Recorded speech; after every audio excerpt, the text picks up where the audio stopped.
इस वीडियो में हम लोग जानेंगे आर्टिकल 249 के बारे में। ये आर्टिकल बताता है कि संसद के पास ये शक्ति है, ये पावर है कि वो कोई भी ऐसा मैटर जो कि स्टेट लिस्ट में लिखा हुआ हो, जैसे कि पुलिस हो गया, पुलिस आपका स्टेट लिस्ट में है, या फिर पंचायत हो गया, म्यूनिसिपैलिटीज़ हो गया, स्टेट लोकल गवर्नमेंट हो गया, तो वो सब स्टेट लिस्ट में आता है। तो ये सब मैटर पे पार्लियामेंट अगर चाहे, संसद अगर चाहे कि राष्ट्रीय का इंटरेस्ट के लिए वो उस पर कानून बना सकती है, उसको लेगिस्लेट कर सकती है। तो आर्टिकल 249 में यही बताया जाता है। अब इसको हम लोग थोड़ा डीप से जाते हैं, ठीक है। तो जितने भी प्रोविजंस थे, जितना भी प्रावधान था इस चैप्टर में, तो उन सबको अलग रखते हुए काउंसिल ऑफ स्टेट्स मतलब राज्यसभा अगर चाहे तो वो एक ऐसा रिजोल्यूशन प्रस्ताव ला सकती है जिसको कि 2/3 मेजोरिटी से पास करना होगा। जैसे कि 100 व्यक्ति अगर बैठा हुआ है राज्यसभा में और एक रिजोल्यूशन आ गया कि देखिए साहब, उत्तर प्रदेश नाम का एक स्टेट है, वहाँ पे नेशनल इंटरेस्ट के लिए हम लोगों को उस राज्य का कुछ कुछ जो सब्जेक्ट है, जैसे कि पंचायत है या म्यूनिसिपैलिटी है, उस पर हम लोगों को कानून बनाना चाहिए। और राज्यसभा में कितने मेंबर बैठे हुए हैं? 100 मेंबर। उस सिचुएशन में जब ये प्रस्ताव पेश होगा तो 67 मेंबर मतलब कि 2/3 से अगर ये पास हो गया तो वो प्रस्ताव माना जाएगा कि अब उत्तर प्रदेश का जो भी स्टेट लिस्ट, जैसे कि पंचायत और म्यूनिसिपैलिटी मैंने बताया, तो उन सब चीज़ पर पार्लियामेंट कानून बना सकती है, ठीक है। और कानून बना सकती है कहाँ तक के लिए?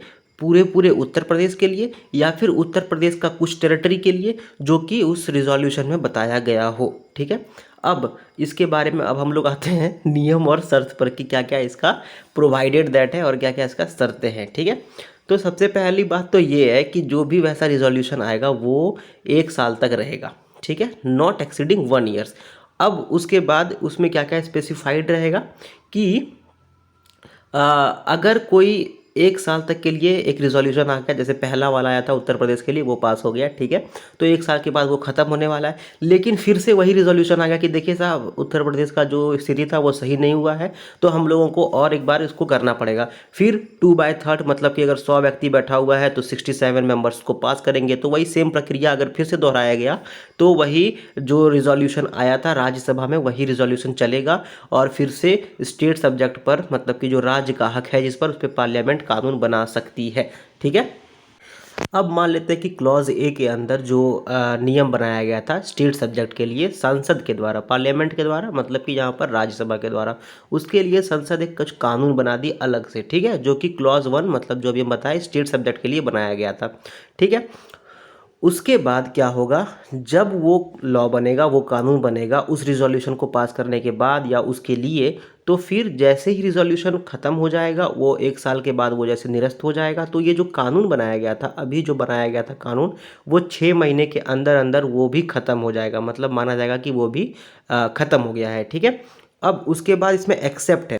एक्सेप्टेंस क्या है, एक्सपेक्टेंस क्या है? तो एक्सेप्ट ये है मतलब कि इसमें शर्त ये है कि अगर जो रिजोल्यूशन था, जो रिजोल्यूशन पास होने के बाद जो 1 साल के बाद वो ख़त्म हो गया, तो कानून जो बनाया गया था वो अगर रिजोल्यूशन से पहले उसको निपटारा ओमिट कर दिया गया, उसको ख़त्म कर दिया गया हो, या फिर उसको छिपा लिया गया हो, या उसको बंद कर दिया गया हो, या फिर उसको बताया गया हो कि जो भी चीज़ के लिए कानून बनाया गया था वो पूरा हो गया हो, तो उस सिचुएशन में वो 6 महीने वाला जो पीरियड है कि एक लॉ जो बनता है एक रिजोल्यूशन के लिए, तो वो 6 महीने वाला पीरियड काम नहीं करेगा। मतलब कि जैसे ही रिजोल्यूशन पास हुआ था राज्यसभा से, उसके लिए जो कानून बनाया गया था वो रिजोल्यूशन पास होने के बाद उसको मिटा दिया गया, तो वो तो नॉर्मल सा बात है, 6 महीने वाला कहानी इसमें है नहीं। और दूसरा है कि वो पहले ही ख़त्म हो चुका है, तो उसमें भी 6 महीने वाले कहानी है नहीं। लेकिन अगर कुछ ख़त्म नहीं हुआ हो तो रिजोल्यूशन पास होने के बाद 1 साल के बाद जब एक्सपायर कर जाएगा रिजोल्यूशन, तो वो लॉ भी 6 महीने के बाद, मतलब 1 साल के ख़त्म होने के बाद 6 महीने के बाद वो भी ख़त्म हो जाएगा, ठीक है। तो आर्टिकल 249 बस यही बता रहा था कि पार्लियामेंट के पास, संसद के पास क्या क्या पावर है कि वो स्टेट लिस्ट के लिए नेशनल इंटरेस्ट में, नेशनल इंटरेस्ट में स्टेट लिस्ट में जो भी लिखा हुआ है उसके लिए वो लेजिस्लेट कर सकते हैं, उसके लिए वो कानून वगैरह बना सकते हैं, वगैरह वगैरह। सो इस वीडियो में बस इतना ही। एंड अगर ये वीडियो आपको अच्छा लगा तो इसको आप लाइक कर सकते हो, शेयर कर सकते हो, कमेंट कर सकते हो, कुछ पूछना या बताना है तो, और सब्सक्राइब कर सकते हो चैनल को। Thank you very much.